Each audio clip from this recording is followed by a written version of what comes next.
कैसे हैं आप सब। आशा करती हूँ आप सब अच्छे होंगे।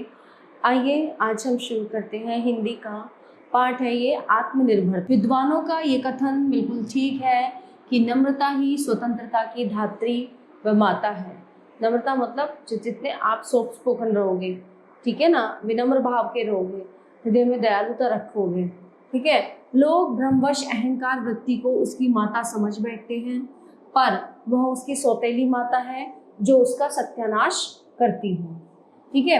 यह संबंध ठीक हो या ना हो, पर इस बात को सब लोग जानते हैं कि आत्म संस्कार के लिए थोड़ी बहुत मानसिक स्वतंत्रता परम आवश्यक है, बहुत ज़्यादा ज़रूरी है, ठीक है। चाहे उस स्वतंत्रता में अभिमान और नम्रता दोनों का मेल हो और वह नम्रता से ही उत्पन्न हो। ये बात तो निश्चित है कि जो मनुष्य मर्यादा पूर्वक जीवन बिताना चाहता है उसके लिए ये गुण बहुत आवश्यक है, ठीक है। जिससे आत्मनिर्भरता आती है और जिससे अपने पैरों के बल खड़ा होना आता है। युवा को ये सदा याद स्मरण यानी कि याद युवा को यह हमेशा याद रखना चाहिए कि वह बहुत कम बातें जानता है। अपने ही आदर्श से वह नीचे और उसकी आकांक्षाएं उसकी योग्यता से कहीं अधिक बढ़ी हुई हैं। उसे इस बात का हमेशा ध्यान रखना चाहिए कि वह अपने से बड़ों का सम्मान करे, छोटों और बराबर वालों से कोमलता का व्यवहार करे।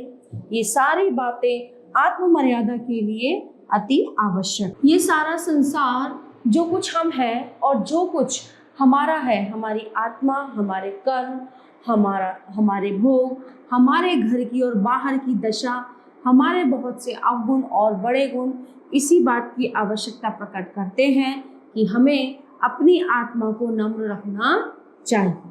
नम्रता से अभिप्राय दब्बूपन से नहीं है, जिसके कारण मनुष्य दूसरों का मुंह ताकता है, जिससे उसका संकल्प क्षीण पड़ता है, उसकी प्रज्ञा मंद हो जाती है, जिसके कारण आगे बढ़ने के समय भी वह पीछे रहता है और अवसर पड़ने पर झटपट किसी बात का निर्णय नहीं कर सकता। मनुष्य का बेड़ा अपने ही हाथ में होता है ना। उसके साथ अगर गलत हो रहा है उसका जिम्मेदार वो खुद है, ठीक है। उसके साथ सब अच्छे से पेश आ रहे हैं उसका जिम्मेदार वो खुद है, ठीक है ना। अपने लिए व्यवहार हम खुद चुनते हैं कि हमें अपने प्रति कैसा व्यवहार चाहिए, ठीक है। अब वह उसे चाहे जिधर लगाए। सच्ची आत्मा वही है जो प्रत्येक दशा में, प्रत्येक स्थिति के बीच अपनी राह अपने आप निकालती है। अब तुम्हें क्या करना चाहिए, इसका ठीक ठीक उत्तर तुम्ही को देना होगा, दूसरा कोई नहीं दे सकता, ठीक है ना। कैसे भी विश्वास पात्र मित्र हो, तुम्हारे इस काम को वो अपने ऊपर नहीं ले सकता। हम अनुभवी लोगों की बातों को आदर के साथ सुने, बुद्धिमानों की सलाह को कृतज्ञता पूर्वक माने, पर इस बात को निश्चित समझकर कि हमारे कामों से ही हमारी रक्षा व हमारा पतन होगा, हमें अपने विचार और निर्णय की स्वतंत्रता को दृढ़ता पूर्वक बनाए रखना चाहिए, ठीक है। जिस पुरुष की दृष्टि सदा नीची रहती है उसका सिर कभी ऊपर ना होगा। नीची दृष्टि रखने से यद्यपि हम रास्ते पर तो रहेंगे ही, परंतु इस बात को न देखेंगे कि यह रास्ता हमें कहाँ ले जा रहा है। चित्त की स्वतंत्रता का मतलब चेष्टता की कठोरता या प्रकृति की उग्रता नहीं। अपने व्यवहार में कोमल रहो और अपने उद्देश्यों को ऊंचा रखो। इस प्रकार नम्र और उच्चाश्य दोनों बनो। अपने मन को कभी मरा हुआ न रखो। जितना ही जो मनुष्य अपना लक्ष्य ऊपर रखता है उसका तीर उतना ही ऊपर जाता है। संसार में अनेक दृढ़चित्त मनुष्य हुए हैं, ठीक है ना, जिन्होंने मरते दम तक सत्य की टेक नहीं छोड़ी, है ना, जो सच्चाई के रास्ते पर चले हमेशा। अपनी आत्मा के विरुद्ध कोई काम नहीं किया। राजा हरिश्चंद्र के ऊपर इतनी विपत्तियां आई पर उन्होंने अपना सत्य नहीं छोड़ा। उनकी प्रतिज्ञा यही रही, चंद्र टरे सूरज टरे, टरे जगत व्यवहार, पैदृढ़ श्री हरिश्चंद्र को टरे न सत्य विचार, है ना। चाहे सूरज अपनी जगह से हट जाए, चांद अपनी जगह से हट जाए, है ना, टरे जगत व्यवहार, चाहे व्यवहार जगत कैसा भी व्यवहार करे, लेकिन दृढ़ जो हरिश्चंद्र है, जो सत्यवादी है, वो अपनी सत्यता कभी नहीं छोड़ सकते।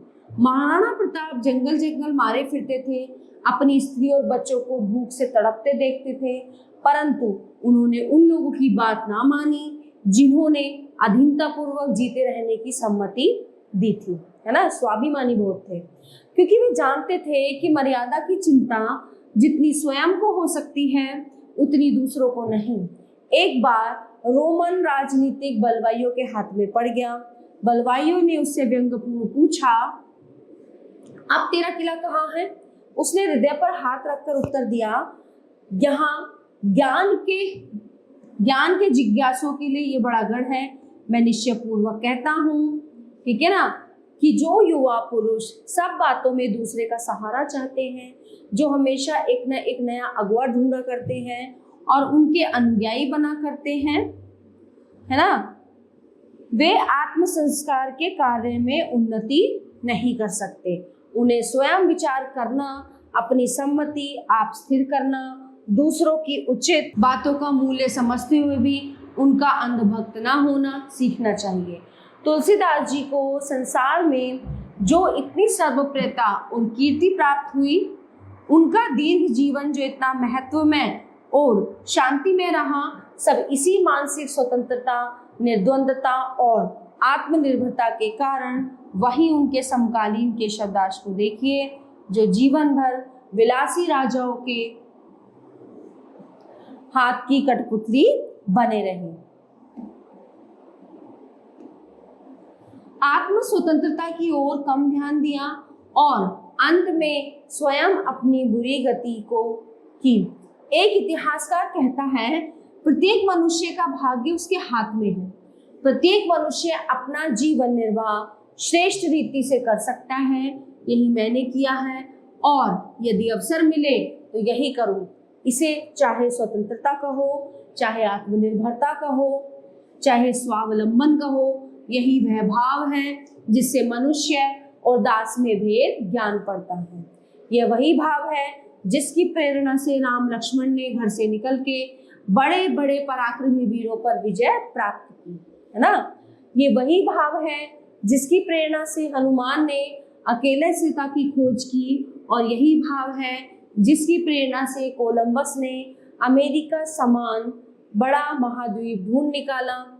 चित्त की इस वृत्ति के बल पर सूरदास ने अकबर के बुलाने पर फतेहपुर सीकरी जाने से इनकार किया और कहा, मौका कहाँ सीकरी सो काम, है ना। फिर इस चित्त वृत्ति के बल से मनुष्य इसलिए परिश्रम के साथ दिन काटता है और दरिद्रता के दुख को झेलता है, जिससे उसे ज्ञान के अमित भंडार में से थोड़ा बहुत मिल जाए।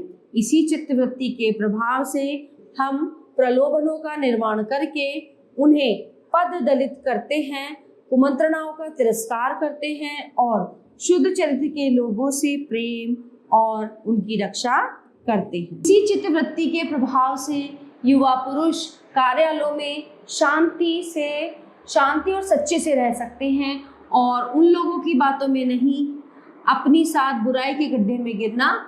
चित्तवृत्ति के प्रताप से बड़े बड़े लोग ऐसे समूह में भी, जबकि उनके और साथियों ने उनका साथ छोड़ दिया है, अपने महत्वपूर्ण कार्यों में अग्रसर होते गए हैं और ये सिद्ध करने में समर्थ हुए हैं कि निपुण, उत्साही और परिश्रमी पुरुषों के लिए कोई अड़चन ऐसी नहीं जो कहे कि बस यहीं तक और आगे न बढ़ना।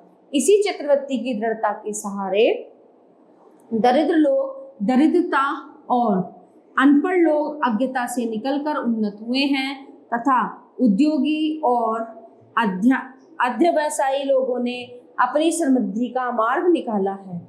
इसी चित्तवृत्ति के आलंबन से पुरुष सिंहों को यह कहने की क्षमता हुई है, मैं रास्ता ढूंढूंगा या रास्ता निकालूंगा। यही चित्तवृत्ति थी जिसकी उत्तेजना से शिवाजी ने थोड़े से मराठी सिपाहियों को लेकर औरंगजेब की बड़ी भारी सेना पर छापा मारा था, है ना, उसे तितर बितर कर दिया। यही चित्तवृत्ति थी जिसके सहारे एकलव्य बिना किसी गुरु या संगी साथी के जंगल के बीच निशाने पर तीर चलाता रहा और अंत में एक बड़ा धनुर्धर हुआ।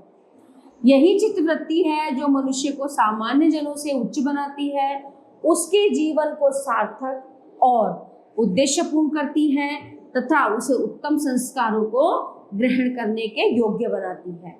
जिस मनुष्य की बुद्धि और चतुराई उसके दृढ़ हृदय के आश्रय पर स्थित रहती है वह जीवन और कर्म क्षेत्र में स्वयं भी श्रेष्ठ और उत्तम रहता है और दूसरों को भी श्रेष्ठ और उत्तम बनाता है।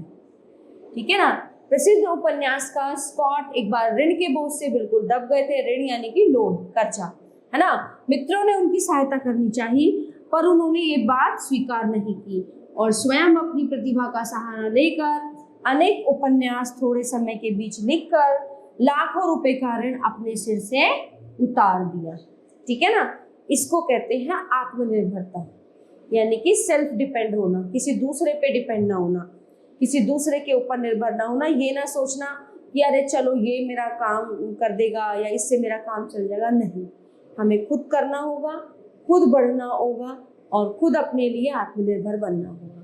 तो इस कहानी के लेखक हैं आचार्य रामचंद्र शुक्ल। आशा करती हूँ कि ये पाठ आपको बहुत अच्छे से समझ आया होगा। धन्यवाद।